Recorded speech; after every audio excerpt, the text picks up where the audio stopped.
Oregon City Library Board to order. Is there a motion to approve the minutes, or are there corrections? So moved. Second. All those in favor? Aye. Motion passes. Citizens? No citizens. Library Here we have a Director. citizen. Citizen doesn't have comments. Okay. There we go. Library Director report. Okay, so I already sent this out to you guys. So February was a pretty busy month because we had our Robopocalypse events. The Lego event, I have to tell you, it was awesome. It brought in like 100 kids and parents.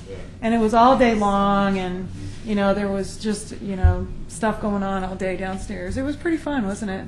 Yeah, I would like to do it annually. Because the other thing that was helpful for that Lego coach as well, because they're always trying to recruit more coaches so that they can start more teams. And with the parents actually there with their kids, they could talk to them about what it might take to start their own team.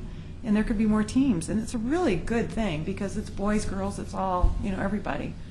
So anyway, that was really, really fun. And then our, hi Claire, our robotics author, Robopocalypse author was, Daniel Wilson, was just charming, interesting, smart, funny, told great stories.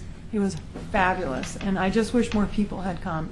We had about 40, and he was very pleased with the turnout because apparently there had been an event at Multnomah County that nobody showed up. Really? So he said to me, "Oh no, this is great. You guys have restored my faith in libraries." And I was like, bummer, Okay. because last year Jane Kirkpatrick brought in a lot more. I didn't say that, but anyway. She had her built-in audience here, though. Yeah, she did have a built-in audience, and this was kind of a book that, was a way edgier choice for Oregon City. Did he have robot sculptures up there at Multnomah? Probably not. Probably not. Probably not, you're right. Those are pretty awesome. And they looked really great. Yeah. They did look really great. So anyway, I just thought it was marvelous, and I know Claire can attest to how marvelous he was. And it was, the crowd Maureen, what's was the really- age group that you're targeting there, or that you're getting? Well, I don't know who I was targeting, but I can tell you who came, and it was my age group and up. Well, it was adult. It was an adult book, and it was for adult programming. Yeah, but young adult, it can be read by young adults. It was definitely appropriate for high school. But and we tried to market it out there a little bit, but it was just no interest whatsoever. So, which surprised me. I thought that age group would be interested in stuff like that. So anyway, we had that. That was great fun. Our numbers are very, very, very consistent, like 99% of last year. The disc cleaner is being fully used and operated. It's fantastic. Yay. I love it. Yeah, I know. It was a great gift from the friends. Absolutely fantastic, which will pay for itself before too long at all. A couple of visits. I visited with the Kiwanis Club in February and the Caulfield Neighborhood Association in February. And then tonight I go to Tower Vista Neighborhood Association. And yesterday I visited with the Optimist Club, who gave me $1,000 yesterday afternoon for summer reading programs in our coordinated effort with the school district that we're going to do. And I think I've told you guys about that, right? We're working with Jan Snyder from the school district, and she is going to go into every single classroom she can to get as many kids as she can signed up for summer reading. And then we are going to provide 3 extra programs at Mount Pleasant, because they have a summer program at Mount Pleasant that already has kids there. And then we're hoping that just tons more kids are involved in summer reading. So in support of those ideas, because there could be up to 5,000 more kids that we could recruit into summer reading. We won't, but that's the potential, which is amazing. So it's something we want to do from here on out, and we pitched this as kind of an ongoing program to the Optimist, and they've been big supporters of the library for many years, and we're really happy to give us money again. And I was really happy to get it. And then The bridge closure, as you know, will start next Thursday evening at 8 p.m. Not this Thursday, but the following Thursday, and last over the weekend and through to Tuesday at 4 a.m. And during those 4 days, the library will be open. Linda and I will be working from home because the city manager is trying to keep as many people out of the city who don't have to come into the city as possible, and we can work from home, but our staff cannot. So and we do not want the citizens to like not have a library just because there's a road closed. So the library will be open and staff will be there, but there will be no fines and there will be no Oregon City items expected to be returned during those 4 days. We don't want people to have to make any trips, unnecessary trips at all, if there's all kinds of trauma going on the road. So we just kind of are creating a little free zone for those for 4 days. And Linda and I met with the county people to go over the whole population mumbo jumbo, and we still have some analyzing left to do, but we did get numbers for each specific voting district as to like what numbers have changed. And so I'll be able to pinpoint and give you a report next month on like where some specific changes have taken place. We couldn't come up with any one like big answer that just like shows itself. I mean, the outline of our service area is still exactly the same, but you know, within the service area, either fewer people have answered their census this time or whatever, but we will have some answers for you next time. We've got some numbers to start working with to help us determine if it's a trend or not like that. And then you'll remember Joanna Rude was our network coordinator who retired, and I'm going to talk to her about helping me do some staff cost forecasts because she's done those for other libraries in the past. So I'm going to meet with her like in a week or so and start getting on that stuff.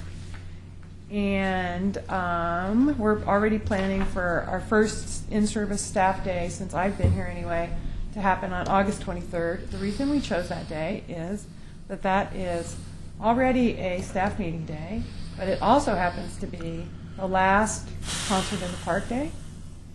And that means that we'll start getting extremely crazy there very early in the afternoon. Oh, and you're going to get so crazy. It's Johnny Limbo and the Lugnuts. Exactly. So when we heard that, we said, you know, we probably want to close a little early anyway.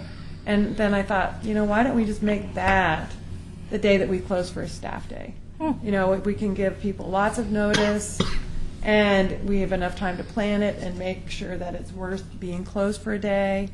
And so anyway, that's what we decided to do with the city manager's blessing. We're going to do that. So, What do you do on staff in service?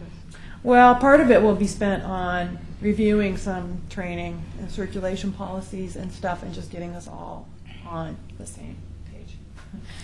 Which is harder than you think, because a lot of our folks work at more than one library, and each of these libraries does things a little bit differently. So it's like, you know, it's a constant struggle, really. So we'll do that, and then we'll, plan some like really good things to make sure that we spend it judiciously. If you have any great ideas from your I've never previous had experience. such. We've never. Really? Oh, we had never one had every anything year. like this. We had one every year at Eugene Public Library. Do you want to submit a pizza request to the Friends or something? Oh, nice. That would be a good idea. No, maybe so. We'll see. Okay. Yeah, because we definitely will be ordering some lunch of some sort as a little morale thing, if nothing else. You know what I mean? So our teen stuff is doing pretty well. We're having a Wii gaming night every month now, and in March there was 11 kids that attended, but in February there was 19. So it's starting to pick up. I think get a pretty good attendance. We also had an injury in February at Wii night. One of the girls, her kneecap kind of twisted in the wrong way, and we had to call 911. It was a very good experience for those staff people to have to deal with all that, and they handled it very nicely. And the kids in the background just kind of played on because they knew, like, smart, competent adults were taking care of it. Was it bowling? It was dancing. Dancing? It was Oh, yeah. dancing, That gets okay. pretty wild, Dance right? party or whatever. Dance Just party. dance, yeah. So anyway, these things happen. And then we have a teen blog that started, which is mostly about book reviews. And so that's just up and running, but, you know, because we had to coordinate all that with, you know, the city and make sure the whole comments thing, like, it gets, you know, adjudicated before it gets posted and all that stuff. It had to go through quite a lot of process, but, so that's good. So the teen stuff is going along pretty well. And Jenny's helping with teen selection now too, right? Yeah. Book selection, yeah. And then, I don't know, it's all here. Do you guys have any questions on anything? There was a number that was curious in your statistical report, but I can't seem to bring it up. So. I need to like press on it for your But report to amusing come the up. thing. But Maureen, it seems pretty obvious that So how do you get to the your other attention to the kids' programming is causing oh. the uptick in the juvenile Yeah, and, loans. you know, we've got 3 story times now every single There we week go. as well. So, you know, our numbers in general are just, you know, the numbers of events and the numbers of kids attending with their parents has just gone up radically over last year. You know, you can really see a difference. So that's really good because they're really well attended. Those story times are. So, and then so with all this stuff together, I mean, like this year we had like 400 at children's programs. Well, about 100 of those kids were from the Lego event, just so you know. But 13 of the events, other events, were story time stuff, mostly. So that's, you know, pretty good in a month. It's starting to add up. Doing what we can. If you guys Okay. have ever any ideas of programs, let me know. Because, you know, some are better attended than others. Can I ask, I don't know exactly what you're doing in the schools, what the programs will be like during the summer reading. Well, there'll be duplicates. Like we have 9 weeks of programs and crafts planned for our summer reading program. And what we do is we have a program, one program per week that's at the senior center, Pioneer Center. And we will take 3 of those same programs and we will duplicate them up at Mount Pleasant in the afternoon, for instance. So one of them is the magician, one of them is creature features, and one of them, what's the other one? Will Horniak. Storytelling? Storytelling. Storytelling. Really? I didn't remember that. Okay. So, so it'll be the same thing as what we have, one in the morning down at the Pioneer Center, and then in the afternoon they'll go up. And you know, kids can attend both if they want, if they can get the transportation. You know, it doesn't matter. But we're just, you know, there's a program up there already in place during the summer at Mount Pleasant. And so at least those kids then can have an additional program. And then, of course, it's open to the community up there as well. So any kid that can walk from up there or get their parent to bring them is welcome to come. So that's, but we're providing like a bunch of coupons for the collaboration with the summer reading. We're providing a bunch of coupons and incentive and like the reading log and stuff like that. So anything that you would get at the library, we're trying to provide virtually the same thing to the school kids, whether they make it to the library or not. Because there's a person up there that we'll be coordinating with. So, yeah, looking forward to that. I have a question about, I'm supposed to be,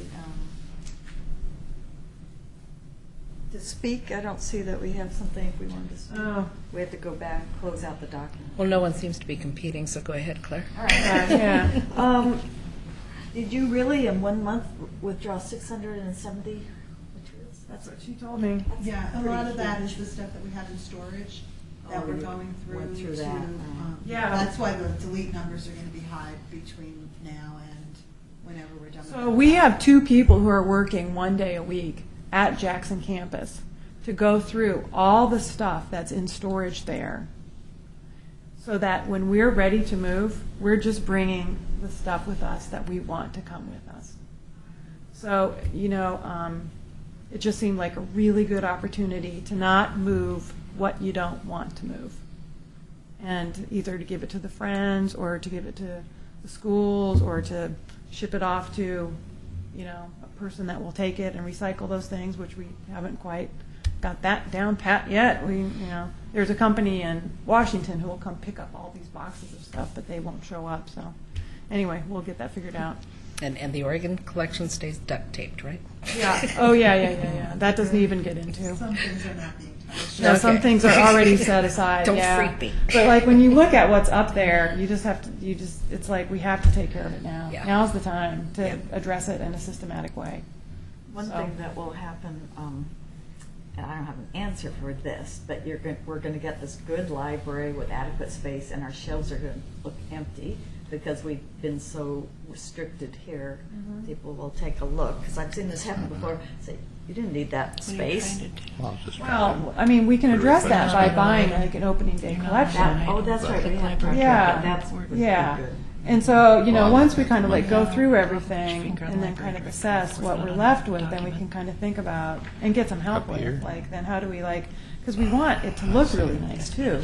So you don't want to like get in this beautiful new building and have this like ratty collection, Or you know? old, outdated. Exactly.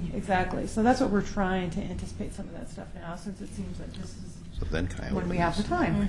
Yeah. Uh, Any other questions? Yeah. I'm dealing Oh, with the sorry. technically challenged I'm here, so sorry. I will acknowledge Well, that it's Don not- wants it's to not me. speak. It's the thing. It's the thing. How can I look at the question I have on the screen and hit the button to speak at the same time? Can't do it. It's the So order. technically challenged. I'm just jerking your chain here on the bottom of page 2 of your Oh, stits. that is a nice carried out figure. It's out 12 decimal places, and I don't know what it is. Oh yeah. You know what? That is the most hysterical thing. Okay. We cannot get that to change. Like Michelle has looked at that with me. This I is have the tried- universal constant that Einstein was looking for, is that right? It's like the people that like to recite pi out Okay. to 16. Yeah. Right. Okay. It's crazy. Okay. All right. Any further questions for the library director? No. Linda, Friends of the Library report. We just had our meeting, and for a change, we got some different numbers. So today, Beth, who is our membership chairman, reported that there are 39 memberships of different kinds, which include 53 individuals. And so I'm kind of surprised that so few members that we do so well. So Harriet reported about volunteers today. And in the month of February, 21 volunteers worked 356.3 hours. And the year-to-date, which would be November forward, it's 1,455.75 hours. So that's really exciting. And she's had a couple of training sessions in the last couple of weeks, so we're looking forward to even better and better. Now Karen prepared some things, and so she can back me up on the numbers. I don't read every number. There's like a whole page of them, so you don't need all of them. But the total was that the bookstore sold $4,217.45, and of that, the bookstore profit was $3,462.90, and so the artist made $735. And then different amounts for different things. So we're going to start working in the farmers market May 5th through October. Again, we're having volunteer appreciation April 28th and staff appreciation April 26th. And I don't know if you guys are going to talk about it, but it was mentioned at our meeting that the joint meeting with you and the foundation is going to be May 5th. Still that's working right. on a place and time. So. Okay. And would you like to give the foundation I report? would. I printed some things out. I wasn't at the meeting. I do have the minutes. But Chris has sent out an updated priority list, and she has, originally we identified 11 priorities for the foundation in this last year, and we have accomplished 6 of them completely and more of them partway. And in the meantime, we've added 3 additional priorities. And so we've met with our accountant, and so we're doing all our taxes and gotten more stuff in the mail today. And so we're working on stuff. We're getting ready to raise money for the library. So, anything else? Any questions? Can I ask a question? Sure. Back to farmers market. What are you going to do at the farmers market? Oh, we sell books from the bookstore. So you just take a selection up and Yeah. present them? Yeah. Okay. And they're very, very moderately priced, mostly kids' books, paperbacks, and then some cookbooks, a few other things. Gardening books. Gardening books, yeah. Good idea. Yeah. Yeah, it's like in the past, it may not be consistent with it right now, but it like gives us 13th month at the bookstore. Would you say that, Karen? Mhm. And it's a better place with like older cooking books, Yeah. older gardening books. People are more interested, so it gives us a broader And then exposure. Yeah, I think that's great. Children's books extremely interesting. Actually, not as and this year though the children's books didn't go as well. It used to be you'd hear mom and dad saying, "Okay, just go along." You know, they're shopping for all their veggies and everything, and I'll buy you a book at the end. So we'd always get the kids at the end. Well, the Pop Club is so popular, which is the children's produce thing. They get a little $2 wooden nickel. Oh. They get to buy their own vegetables and stuff. They are so engaged in the Pop Club, they don't have to be bribed anymore. So actually, our children's book sales went down last summer. And then I would say the other is that I noticed this last summer, before last summer, we had a It lot doesn't show on your of screen. beginning teachers would come and increase their classroom collections. Yeah. And I saw very little of that this past year. Probably nobody hires new teachers. Right. That could be it. Yeah, but it's good business and it's good exposure for us. A lot of Yes. people are, we get a lot of donations out of it. And It's I not know much. that when I work, DA, that a lot of times if there's something on the agenda, we talk about it, we have brochures out there, we talk about the Friends, we talk about the foundation. The year that we were voting for the library district, we talked about that, so if there's something to be voted Oh, on it's because you're on a before past the end of the item. farmer's market, I'm sure that people out there will talk to the people that come in and talk about elections. That's great. It is. That sounds like a really excellent It is. Here we go. bunch of work. It sounds like a lot of work. Yeah, there's about That's my question. I had to do about it. 6 or 7 couples that do it. Okay, Mr. Wright has now officially pushed I'm the button. sure you've thought of it, but at the farmers market, you get pretty good exposure by your booth there, right? A lot of people through, and with your current push for memberships, are you going to use that as a membership drive up there?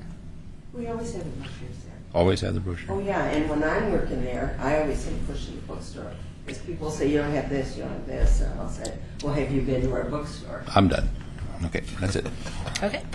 Just a fleeting thought. Any reports from the library board members? I was laughing at Mo when this one went up.